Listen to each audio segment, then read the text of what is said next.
Saya Hasyanti Hani binti Ahmad Ramazan dan kawan saya ialah Wan Mazafirah Ila binti Abdul Muttalib.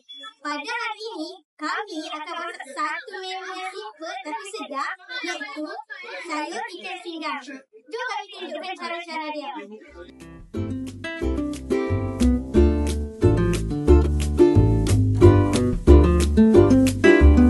Bahan-bahan yang kita perlukan ialah 4 ekor ikan kembung, 3 unggas bawang merah, bawang putih, 1 inci halia, 2 batang serai, cili, 2 asam kemping dan tomato. Jangan lupa garam tau, dan air.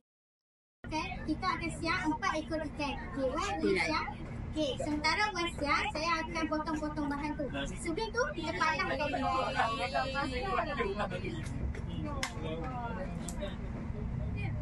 300 ml dah air ni.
Akan kupas dan hiris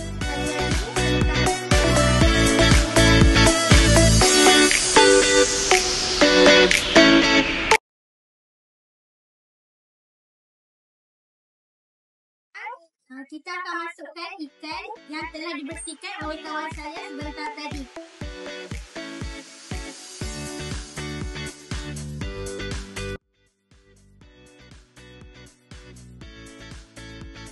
Okey, lepas tu kita akan masukkan bawang merah, bawang putih, halia,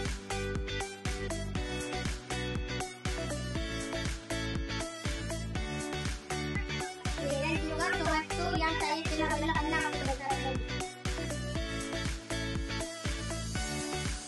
Serai pun yang telah diketuk. Saya akan masukkan 2 batang cili. Cili hijau. Okay, ni optional lah. Siapa yang nak pedas boleh letak. Lepas tu kita akan letak 2 asam kemping. Dan garam secukup rasa. Jangan lupa letak garam ni.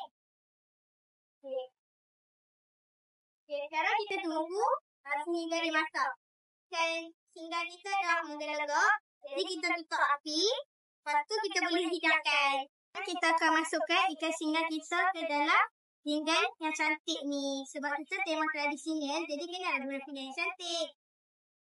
Okay, yang kami berdua masak sebentar tadi. Nak nampak bagi cantik sikit, kita letak bunga cili ni. Okay, jangan lupa masak tau. Cuba try. Mana tahu sedap. Okey, sekian. Terima kasih.